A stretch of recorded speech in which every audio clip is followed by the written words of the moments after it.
YG와 JYP의 책걸상. 책걸상. 책에 관한 걸쭉하고 상큼한 이야기. YG와 JYP의 책걸상이 찾아왔습니다. YG 강량구입니다. JYP 박재영입니다. 책걸상의 새로운 시도, 트레바리 윤수영 대표가 출연한 방송이 있었는데요. 네, 댓글들이 굉장히 많았습니다. 네, 우엉님, 평소에 특히 책 처방 코너를 좋아했던 청취자인데요. 이런 식의 코너도 유익하고 괜찮은 것 같습니다. 트레바리라는 서비스도 처음 알게 되었고 굉장히 재미있게 들었습니다. 라고 댓글 주셨습니다. 네, 닉네임 미르에님도 트레바리 사이트에 들어가 봤는데 젊은 사람들과의 모임이어서 약간은 망설여지네요. 진짜로 낮 시간에 주부 모임이 생긴다면 적극 참여하고픈 생각이 듭니다. 제가 책걸상에서 소개된 책을 읽고 누군가와 나누고 싶어서 주변 지인에게 책을 주면서까지 읽기를 권하는데도 제 주변에는 책 읽기를 즐겨하는 사람들이 없어 아쉬움이 크네요. 다음 주에는 통영에 사는 아는 작가 동생과 책수다 똘로 다녀올까 합니다. 네, 뭐 책수다 이미 떠셨을 것 같은데 그러게요. 예, 그 후기도 남겨주시면 고맙겠습니다. 풍요로운 나윤님, 저는 40대 중반으로 책걸상을 통해 선정된 책으로 본격적인 독서를 시작했습니다. 선정된 책들이 계속 책을 읽게 만들고 책에 관심을 갖게 하는 책걸상 덕분에 하루, 매주, 매달이 책 읽는 재미로 가득 차서 행복합니다. 그리고 책걸상이 단순히 책 내용만 소개하는 게 아니라 두 분의 걸쭉한 책에 대한 솔직한 여담이 많아서 즐겁게 듣고 있습니다. 앞으로도 지속적인 책 추천과 걸쭉한 얘기 기대하겠습니다. 감사합니다. 네, 걸쭉하다는 말씀만 하시고 상큼하다는 말씀을 안 하시는 상큼하지는 않은 거죠. 그렇네요. 네. 뭐 어쨌든 감사합니다. 네, 감사합니다. 네. 네, 저희가 책 처방 진행하고 있는 걸 알고 계시죠? 이 네이버 오디오 클립 게시판에 처방받고 싶은 내용을 댓글로 남겨주시기 바랍니다. 내가 이런 상황인데 혹은 이런 책을 읽고 싶은데 혹은 이런 작가에 관심이 있는데 어떤 책을 추천해 줄까요? 라고 질문을 남겨놓으시면 저희가 꾸역꾸역 어쨌든 간에 답을 찾아서 처방을 내려보겠습니다. 네. 그리고 책 처방 의뢰 채택되신 분께는 YG가 쓴 책 중에서 한 권, JYP가 쓴 책 중에서 한 권을 사인해서 보내드리도록 하겠습니다. 네, 감사합니다. 오늘 방송은 역시 좀 특이하게 만들어질 것 같습니다. 네, 최초의 독자 참여 방송이라고 해야 되나요? 그런 편이죠. 네. 네. 어느 날 책걸상 이메일 계정으로 이런 편지가 날아왔습니다. 책걸상 제작진 여러분, YG님, JYP님 안녕하세요. 저는 최근 책걸상을 알게 된 육아하는 아빠입니다. 퇴사 후 육아만 하고 있으니 집안일을 하면서 음성 방송 듣는 것이 큰 낙이 됩니다. 그래서 설거지, 요리, 청소, 빨래를 하며 책걸상 잘 듣고 있어요. JYP님의 입담에도 웃고 YG님의 폭넓은 지식에도 감탄하고 있습니다. 방송에 직접 저자가 나와서 저자 직강 듣는 것도 좋고요. 저자 없이 두 분의 이야기를 듣는 것도 좋지만 개인적으로는 책 처방 방송이 좋더라고요. 저도 책 처방 의뢰를 하려고 합니다. 30대 중반에 육아하는 아빠를 위한 책은 어떤 것들이 있을까요? 그 이후에도 계속 편지는 이어지는데요. YG가 좀 읽을까요, 이번에는? 네, 제가 읽어보겠습니다. 저는 퇴사 후 육아 시작한 지 4년 차고요. 아이는 5살입니다. 제 아이에게 어릴 때부터 스스로 생각하는 힘을 키워주고 싶습니다. 또 아이가 좀 더 크면 저도 다시 돈을 벌기 위해 밖으로 나가야 하는데 저보다 먼저 이런 길을 가셨던 분이 쓴 책 혹은 이런 제 상황에 도움이 될 만한 책이 있을까요? 아빠 육아가 아이에게 좋다는 책은 있지만 정작 그 아빠들의 인생에 대한 책은 잘 모르겠어요. 책 처방에서 YG님, JYP님, 혜니님의 처방을 부탁드립니다. 그리고 혹시 책 처방에 제 의뢰가 접수된다면 신청자인 제가 방송에 같이 참여 또는 방청을 할 수 있을까요?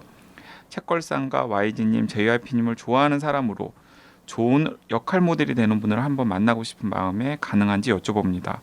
만약 초대해 주신다면 아내의 휴가를 빼서라도 상수동으로 달려가겠습니다. 책을 읽어야 할 동기와 재미를 불어주셔서 감사드립니다. 애청자 육아하는 아빠 드림.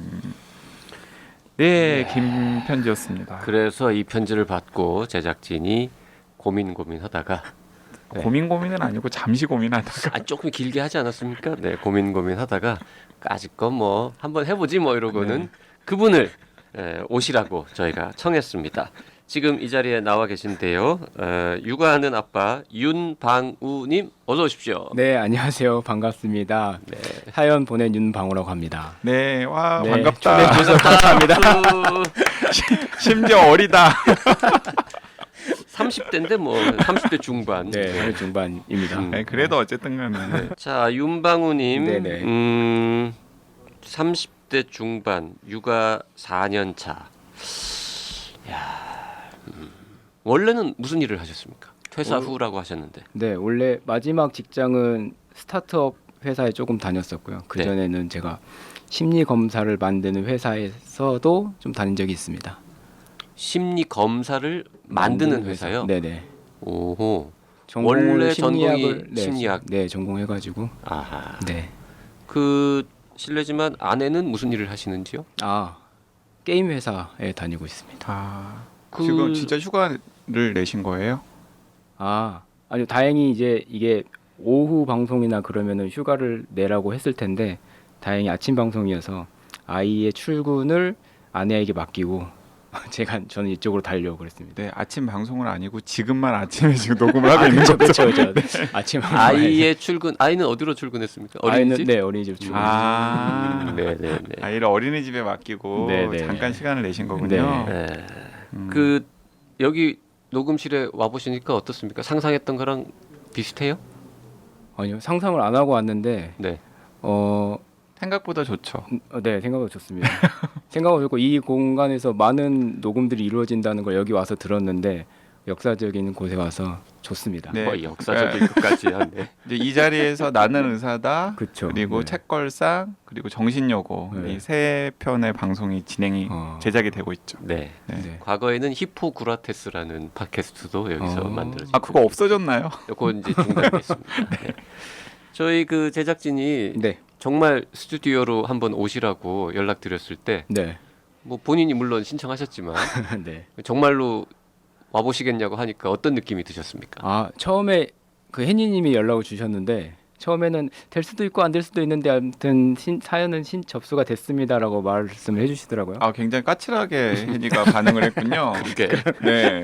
그래서 좋았어요. 근데 일단 사연이 접수가 됐으니까 책 처방은 받을 수 있겠구나라고 좋았는데 이제 다음에 연락을 주셔가지고 오셔도 된다라고 했는데 초대 받는 것보다 더 놀란 거는 혜님이 제가 알려드리지 않는 저에 대한 정보들을 다 읊어주시더라고요. 이런 거 하셨죠? 막 이런 게 하길래 사전 조사를. 사전 조사를 한 네. 거군요. 우리가 아. 솔직히 누군지 전혀 모르는데 그냥 아. 덜컥 오세요 할 수는 없잖아요. 그렇죠. 이분이 어떤 분인가 네. 조사를 네. 좀 한 네. 거죠. 네. 그게 더 놀라웠습니다. 조사를 해봤더니 이 방송 경험이 많이 있으십니다.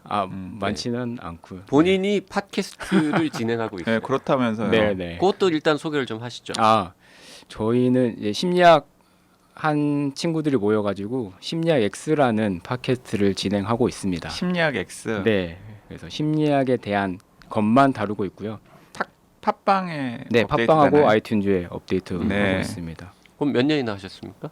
1년 조금 넘었습니다. 1년 넘게. 아 네. 그럼 고수시네. 그럼 뭐 인사할 때도 너무 자연스럽고 그러게. 그리고 이게 같이 참여한다고 신청을 하기가 쉬운 일이 아니거든요. 아, 그런가요? 그렇죠. 많은 쉬운 일이 청취자분들이 아니죠. 몰라서 안 하시는 걸 수도 있지 않을까요? 지금까지 한 200분 정도가 신청하셨는데 저희가 다 거절했죠. 네, 뻥입니다. 네. 첫 번째 신청자 바로 모셨습니다. 네. 감사합니다. 저희 쉬운 방송입니다. 아, 네. 네. 그 아내분은 여기 가서 녹음할 거라고 하니까 뭐라고 그러던가요? 헛짓거리 하지 말라고 그러지 않았어요?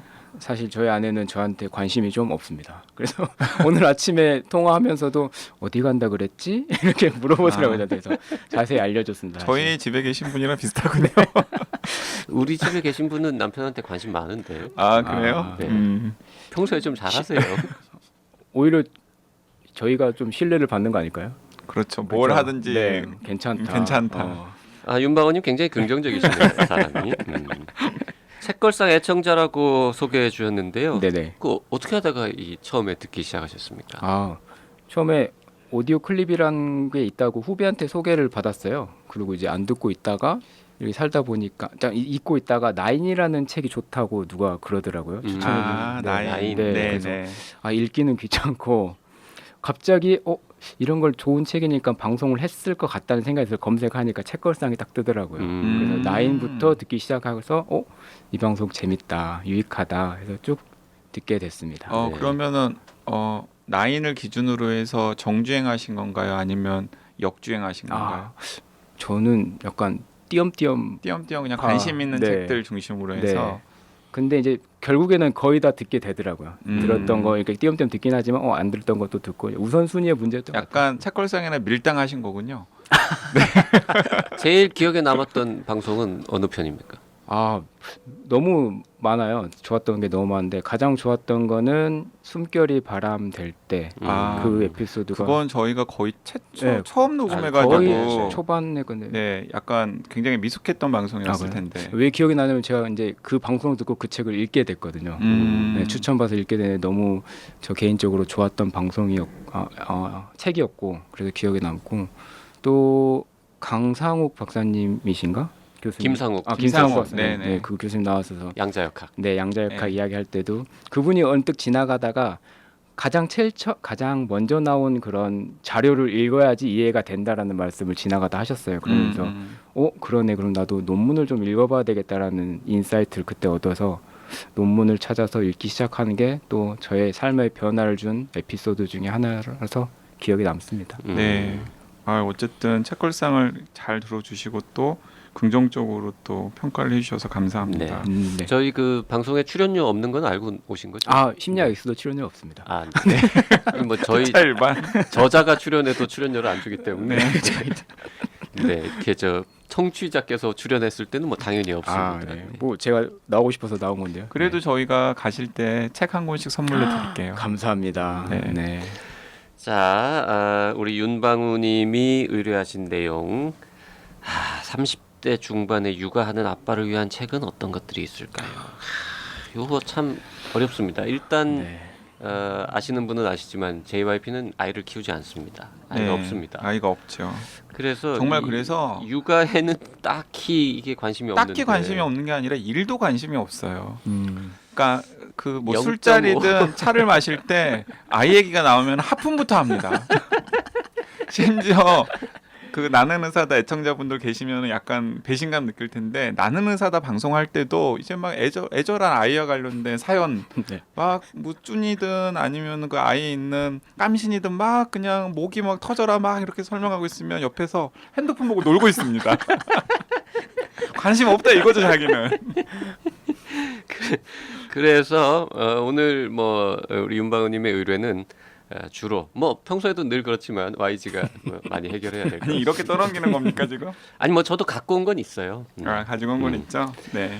자, YG가 먼저 가져온 책들 중에 하나 일단 좀 풀어봐 보시죠. 네, 제가 일단 한 권을 풀어볼 텐데 약간 고민을 좀 많이 했어요. 그 윤방우 님께서 크게 이제 요청을 두 가지를 주셨거든요. 네. 하나는 이제 아이 키우는 아빠한테 도움이 될 만한 책, 네네. 그리고 또 육아휴직을 할 때 육아휴직 이후에 이제 삶이 굉장히 불안하잖아요, 사실. 네.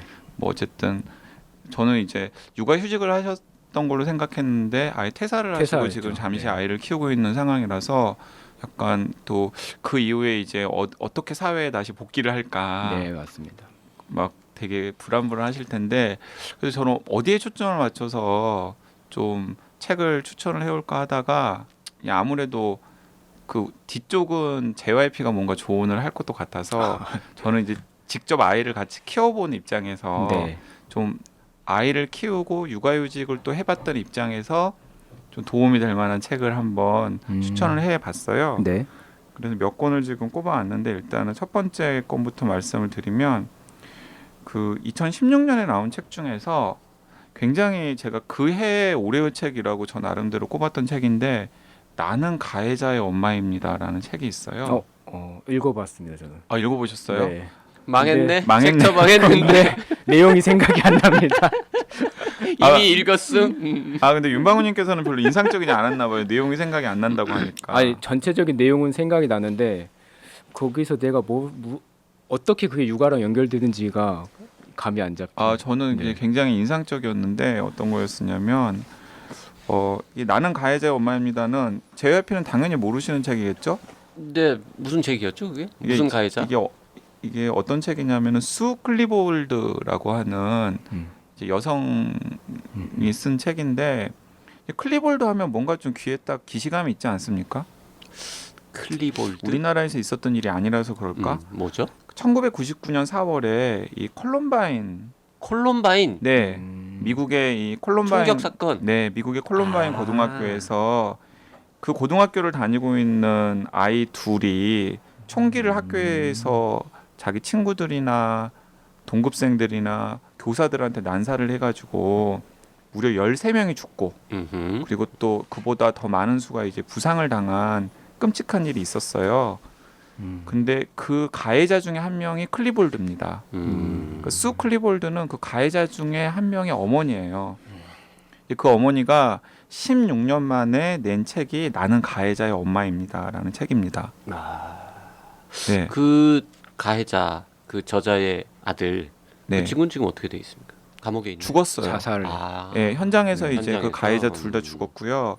그래서 수 클리볼드에게 콜럼바인 총격 사건은 두 가지 의미가 있는 거예요. 하나는 자기가 정말 믿고 사랑했던 아이가 살인자가 된 사건이기도 하고요. 또 한편으로는 자기 아들이 스스로 목숨을 끊은 날이기도 해요. 예. 그 책을 지금 육아하는 아빠한테 추천하는 이유는 뭡니까? 아, 왜냐하면 제가 그 책을 읽으면서 그 육아를 어떻게 해야 될지에 대해서 굉장히 고민을 많이 했거든요. 왜냐하면 이 수 클리볼드가 이 책을 쓴 이유도 사실은 그 이유예요. 그러니까 이제 복귀를 계속 한 거예요. 16년 동안. 이제 온갖 정신의학과 관련된 책들도 찾아보고 교육과 관련된 전문가들도 찾아다녀보고 그리고 이제 청소년의 정신 상태라던가 아니면은 이제 그 전에도 이제 그 총기 사건들이 있었지 않았겠습니까? 네. 그 이제 성인 뭐 총기 사건, 뭐 소아 총기 사건, 청소년 총기 사건 등등의 여러 가지 이제 상황들을 보면서 도대체 그 1999년에 자기 아들이 도대체 어떤 맥락에서 친구들과 선생님들을 상대로 해서 총을 쏘게 되었는지 그리고 또 스스로 목숨을 끊게 되었는지 그리고 내 교육 과정에 무슨 문제가 있었는지 말씀해 주시니까 책 내용이 점점 떠오르면서 연결이 되네요. 네, 내 교육 과정에 무슨 문제가 있었는지 그리고 또 이제 약간 자기에 대한 성찰과 치유의 과정이기도 네네. 하는 거죠. 네.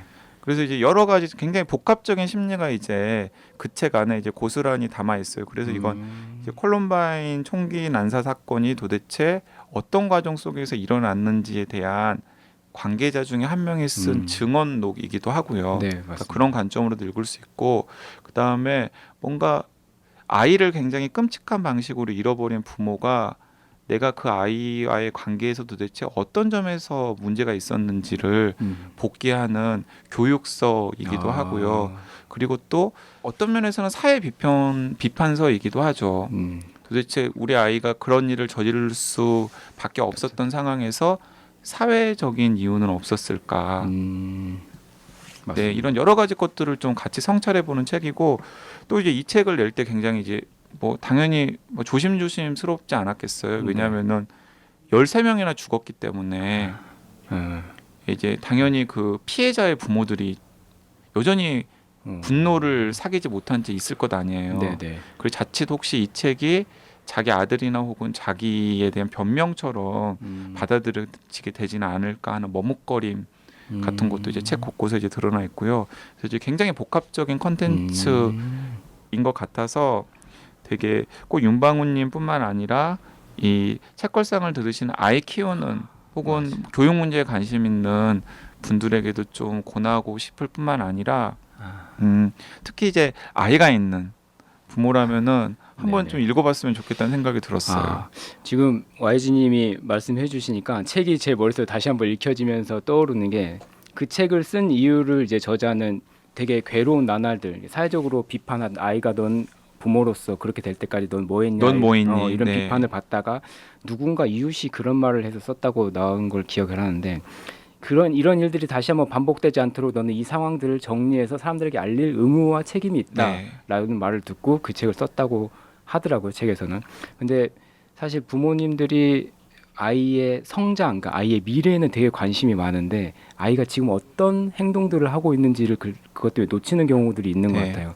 근데 방금 말씀해 주신 거 들어보니까 나도 아이의 미래만 이렇게 어떻게 성장할지 그것만 그리는 게 아니고 아이가 지금 어떤 행동들을 하고 있는지, 아이가 현재 무엇을 문제 삼고 있고 무엇을 관심 갖고 있는지에 대해서 좀 주의를 기울여야 되겠다라는 생각이 드네요. 그러니까 이게 JYP 같은 경우는 이제 확 체감이 안 올 텐데 이제 그 아이를 키우는 부모라면은 진짜 공감을 할 법한 게 뭐냐면은 되게 아이는 그렇잖아요. 이게 자기가 원해서 세상에 나온 게 아니잖아요. 네. 네, 어쨌든 간에 이제 자기 자신의 의지와 무관하게 세상에 던져줬고 그래서 저는 어쨌든 간에 아이가 싫다고 할 때까지는 부모가 그 아이에게 어떤 식으로든 간에 무한 책임을 져야 되는 책무가 있다는 생각이 들거든요. 네네. 근데 그 무한 책임은 사실은 이제 아이랑 어떤 식으로 관계를 맺고 그 아이가 또 세상과 어떻게 관계를 맺는 것에 대한 이제 약간의 그런 가이드가 되어줘야 되는 그런 네네. 책임을 져야 되는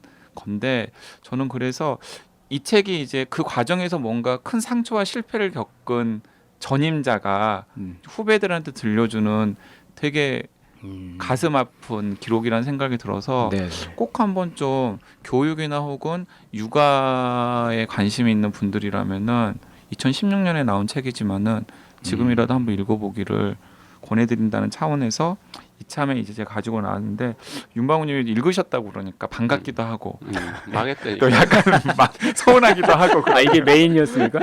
메인은 아니요. 우리 메인 같은 거 없어요. 네. 자, 어쨌든 육아하는 아빠를 위한 책 이러면 아주 쉽게 생각하면은 뭐 삐뽀삐뽀 119 소아과라든지 뭐 이런 게 이제 제일 먼저 떠오르는데 의외로 총기 난사 사건의 가해자의 부모 엄마가 쓴 네. 굉장히 무거운 네, 책을 네. 일단 추천해 주셨습니다. 그 제가 가지고 온 책들 중에 전 이제 2권 가져왔는데 네. 하나는 역시 좀 무거운 거라서 좀 이따 얘기하고요. 먼저 책걸상에 한번 모시고 싶은 작가 중에 또 이기호라는 분이 있습니다. 이제 저희 방송 때도 몇 차례 이름은 나왔던 것 같아요. 이름 좀 나왔던 것 굉장히 같은데 재미있게 글을 쓰시는 네, 저희 작가님이죠. 연배이기도 하고 한번 모시고 싶은데 뭐 딱히 이렇게 계기가 없었는데요.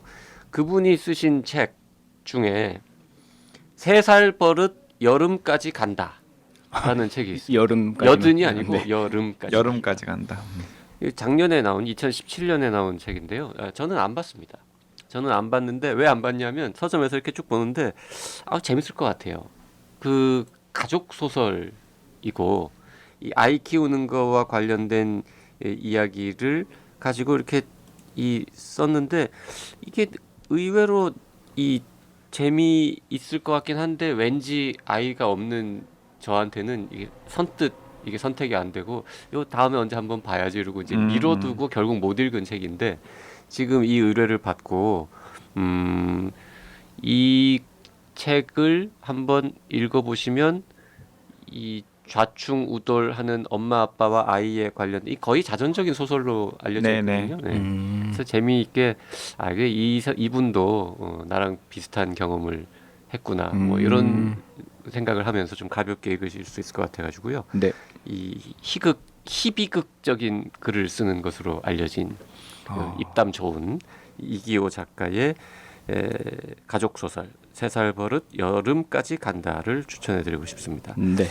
이게 자기가 안 본 책을 추천하려니까 상당히 민망하긴 한데 이기호 작가를 일단 신뢰하기 때문에 네. 그분의 어떤 책을 신뢰하시나요? 그분의 다른 책. 그분이 아주 초기에 갈팡질팡 하다가 내 이럴 줄 알았지 뭐 이런 제 책으로 유명해지셨고 뭐죠? 웬만해선 아무렇지 않다. 네, 뭐 그런 책들도 이제 재밌게 읽었었는데 연재한 글을 엮은 거라서 글들이 하나하나가 다 짧더라고요. 그래서 이제 쉽게 읽겠네요. 네, 쉽게 그 아이가 잠시 딴짓하는 사이에 이렇게 읽으면은 쉽게 읽으실 수 있을 것 같아서. 네, 감사합니다. 그거 일단 추천드리겠습니다. 네. YG 다음 책도 읽어보시죠. 네, 다음 책도 아마 윤방우님께서 읽으신 책이지 않을까 그런가요? 싶은데 아까 가해자 그 책은 얻어 걸린 것 겁니다. 아니에요. 네. 이것도 읽으셨을 건데 근데 아마 예전에 읽으셨을 거라고 생각이 들어요. 뭔데요? 왜냐하면 지금 아이가 5살이라고 그랬잖아요. 네네. 5살 때 제가 아이랑 같이 읽은 책이 있거든요. 제가 5살 때 아이한테 오즈의 마법사를 다시 읽어줬어요. 오주의 마법사요? 네네. 그러니까 이제 제가 어렸을 때 굉장히 오즈의 마법사를 재밌게 읽었던 기억이 나가지고 그 재미를 아이도 느낄까 싶어서 5살이 그러게요. 5살. 읽을 수 있어요? 그 읽을 수 책을? 있어요. 이게 음. 오즈의 마법사에 대해서 하도 예전에 읽으셨기 때문에 혹은 뭐 만화로 접하셨기 때문에 약간 그게 네. 긴 장편 이야기라고 편견을 가지실 것 같기 쉬운데요. 사실은 오즈의 마법사는 굉장히 짧은 장 여러 개로 구성되어 있어요. 예, 그래서 제가 직접 시험을 해보니까는 자기 전에 아이한테 딱 한 장씩 읽어주면 돼요.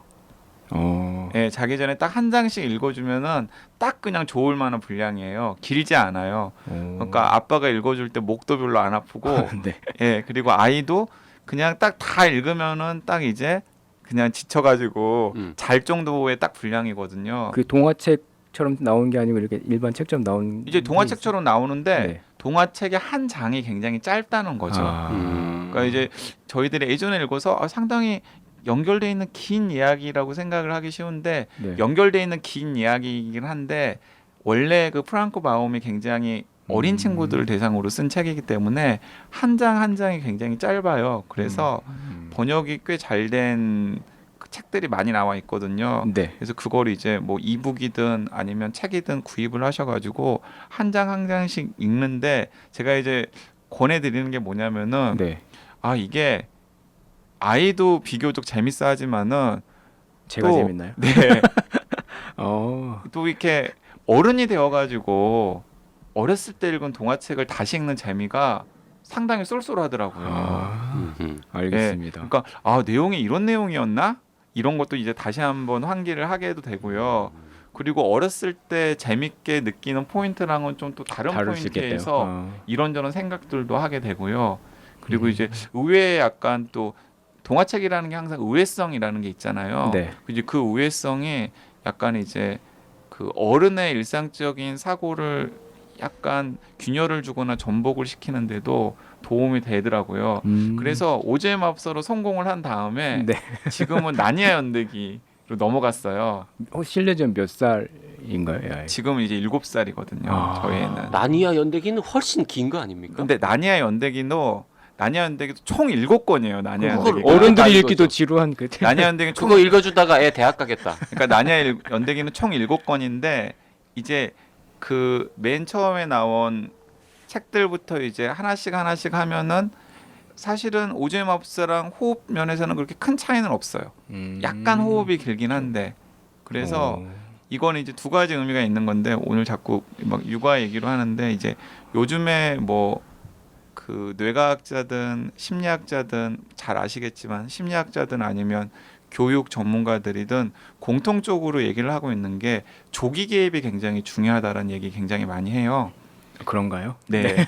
조기 개입이라는 게 뭐냐면은 막 어렸을 때부터 사교육을 시켜야 된다라는 게 아니라 네. 그 한 2-3살부터 한 대여섯 살 정도, 그러니까 초등학교를 들어가기 전까지 아이가 되게 정서적인 유대감 그리고 또 어떤 매체에 접하는지에 따라서 네네네. 되게 이제 아이의 뇌 발달이라던가 정서적인 발달이라던가 심리 발달 이런 거에 굉장히 중요한 영향을 끼친다라는 이제 연구 성과들이 네네. 계속 축적되고 발표되고 있다라는 걸 제가 알고 있거든요.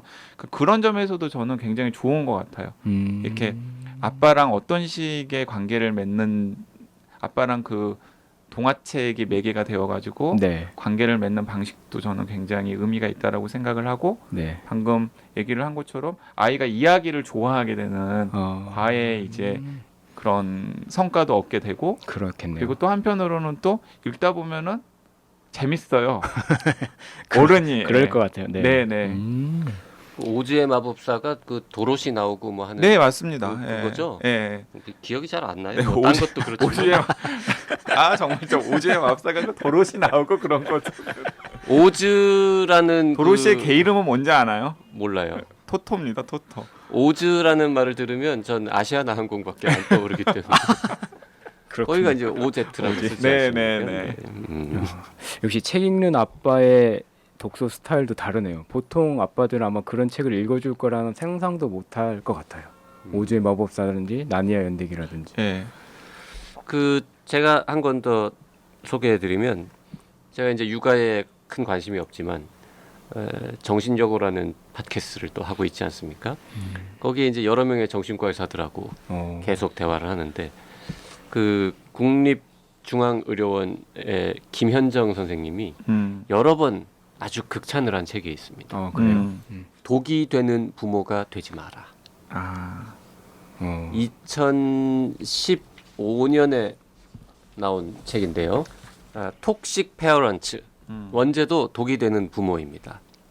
저명한 심리치료 전문가가 쓴 책이고 아이에게 상처를 주는 부모 유형을 6가지로 나누어서 이런 부모가 되면 안 된다. 이런 부모가 아이한테 이러이러한 상처를 주고 이게 결국 나중에 어른이 되었을 때 이런 문제를 일으킨다. 뭐 이런 얘기를 이제 쭉 풀어 쓴 책인데 네. 저는 읽어보지 않았지만 이쪽 분야의 전문가인 그분이 여러 번 강력하게 추천했기 때문에 오늘 제가 믿고 아니 게스트까지 모셔놓고 너무한 거 아닙니까? 안 내가- 읽어본 내가 읽어본 책들 중에는 육아하는 아빠한테 딱 맞을 것 같은 책이 떠오르는 게 없어요. 제가 읽은 책들은 육아 관련 책 보니까 뭐 다 이렇게 부모가 아이 죽이는 이야기라든지 부모가 막 아이 학대하고 뭐 이런 이야기 뭐 그런 거밖에 없더라고요.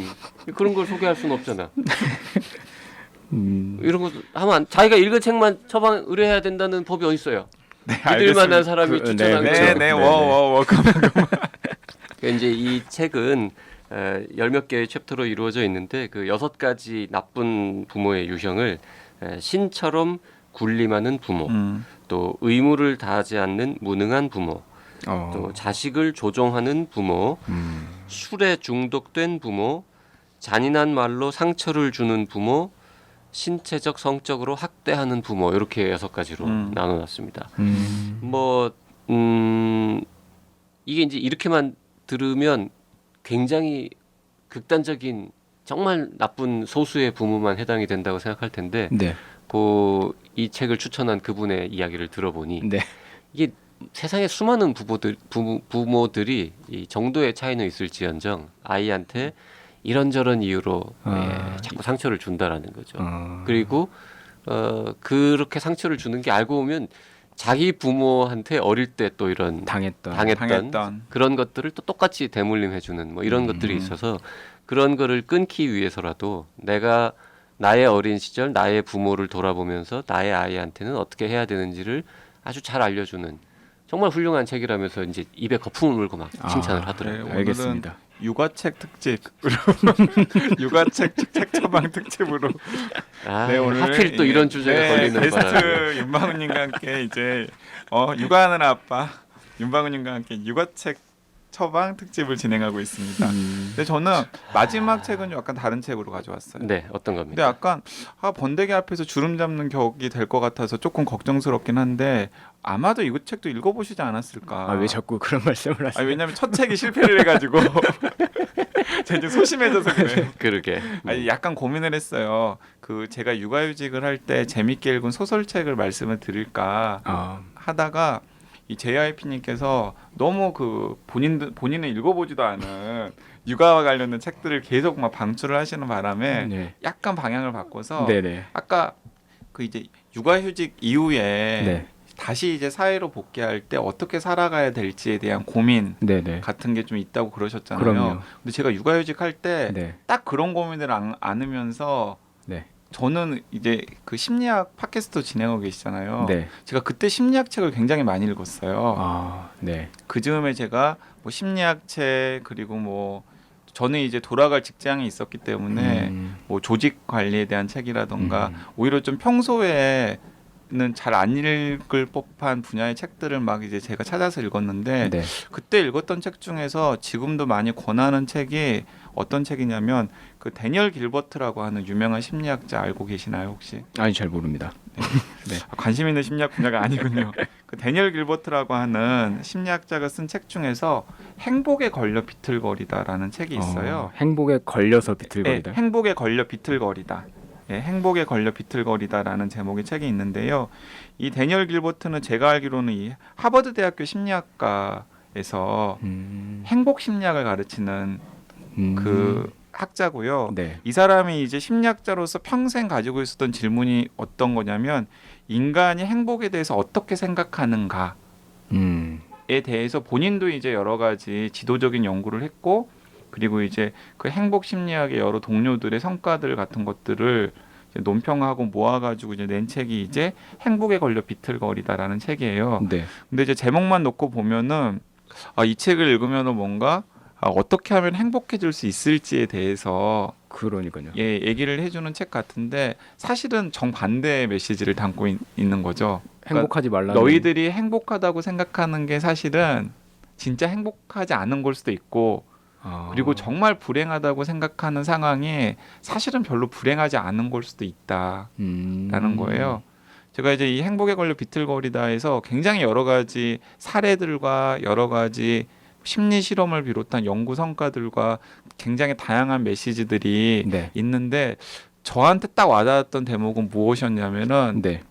딱 그때만 넘겨라. 요 고비만 넘기면. 네, 이 고비만 넘겨라. 그러니까 살아가다 보면은 이제 윤방우님께서도 앞으로 이제 육아휴직 끝난 후에 이제 아이랑 같이 살아가야 될 시기가 굉장히 길잖아요. 네. 그러면 당연히 좋은 일도 있겠지만은 힘든 일도 있을 있죠. 테고 그 힘든 일 중에는 어쩌면 굉장히 괴로운 일이 있을 수도 있잖아요. 그러면 네. 이제 많은 사람들이 그 상황에서 되게 포기하기도 하고 굉장히 불행하게는 극단적인 선택을 하기도 하고 등등등 여러 가지 힘든 일들이 많은데 네. 이 행복에 대한 그 여러 심리학의 연구를 종합해 보니까 그 종합한 이 행복에 걸려 비틀거리다는 책을 제가 읽고 보니까 그냥 딱 중요한 메시지가 딱 그 순간만 잘 넘기면 된다. 이 책을 함축하면 그 한 네, 단어. 그 딱 하나, 딱 그 순간만 잘 넘기면 된다. 난 평생 그런 태도로 살아온 것 같은데. 그러니까 일단 오늘만 막아보자. 뭐. 그러니까 굉장히 그 행복 심리학의 구루처럼 살아온 거야. 왜냐하면 기본적으로 이게 JYP 같은 사람이 회복 탄력성이 강한 거죠. 네. 그러니까 이제 이 행복에 걸려 비틀거리다에서 그런 에피소드 저는 굉장히 인상 깊더라고요. 다른 사람들이 보면은 정말 저렇게 불행할 수 있는 사람이 있나? 세상의 모든 불행은 다 지고 살아갈 것 같은 사람들한테 네. 행복하냐고 물어보면은 의외로 나 괜찮은데요? 맞아요. 행복한데요? 하고 대답하는 경우가 많다라는 거예요. 네. 근데 그 사람도 어떤 순간에는 불행했겠죠. 그렇죠. 딱 그 순간에 뭐 다리를 잃은 순간이라던가 아니면은 뭐 사고로 온 가족을 잃은 순간이라던가 네. 파산한 순간이라던가 그때는 정말로 불행했겠죠. 하지만 그걸 딱 넘기고 나니까 다시 이제 회복이 어느 정도가 된 다음에는 그래 나 별로 이렇게 불행하지 않은데 하면서 이제 그때에 또 다른 이제 수준의 평정심을 찾게 된다라는 거예요. 그래서 그 메시지가 저한테는 굉장히 와 닿았고 지금 저는 이제 좀 그런 자세로 살아가려고 굉장히 노력하고 있거든요. 네. 그래서 뭐 심리 팟캐스트 진행하고 계시고 네. 뭐 그러니까 안 읽어보셨다면은 행복에 걸려 비틀거리다는 책을 한번 읽어보시면 좀 앞으로 살아가시는데 약간이라도 도움이 될 수 있지 않을까 하는 생각도 듭니다. 알겠습니다. 자, 뭐 시간이 많이 지났는데 그 윤방우님께서 네. 이 나중에 뭔가 일에 복귀했을 때를 대비하는 네. 뭐 이런 책도 하나 추천해주면 좋겠다 뭐 네네. 이런 말씀하셨는데 네. 이거 참 쉽지 않은데요. 고민 끝에 저희가 이 책걸상에서 과거에 소개해드린 책이긴 한데 네. 제가 애정하는 김호 대표의 쿨하게 생존하라. 쿨하게 생존하라. 그거 보셨습니까? 아니 안 봤습니다. 그거 윤방원님한테 딱 맞는 책인 것 같습니다. 그 책의 키 메시지 중에 하나가 직장 다닌다고 해서 직업이 있는 게 아니다. 네. 직장 다닌다고 지금 직장을 다니고 있지만 그게 평생 직업은 아닐 수 있다. 이게 요즘 같이 이 고용 안정성이 떨어지고 아주 오래 사는 시대에는 단순히 직장을 내가 지금 다니고 있다고 해서 그냥 안심하고 그냥 이렇게 살다 보면 어느 순간 바보 된다. 그렇기 때문에 개개인의 어떤 경쟁력, 나만의 어떤 특별한 뭔가 이 뭐 가치라 그럴까요? 이런 거를 이제 배양해야 된다라는 메시지와 함께 그럼 어떻게 할 수 있느냐 이런 거를 다루는 책이거든요. 네. 직장 다닌다고 직업 있는 게 아니다라는 말을 뒤집으면 현재 직장을 안 다닌다고 해서 직업이 없는 건 아니라는 아니다. 겁니다. 지금 뭐 심리학 전공하셨고 그쪽 분야의 일도 하셨고 그와 관련된 팟캐스트도 하고 계시니까 네. 그런 것들을 좀 살려서 육아를 하면서 지금 집에 계시는 동안에도 뭔가 이 윤방호만이 갖고 있는 뭔가를 하여튼 좀 단련하고 다듬어서 발전시키면 그러면은 언제든 본인이 다시 직장을 구하고자 할 때 일을 하고자 할 때 쉽게 네. 구할 수 있을 거라고 일단 생각을 하고요.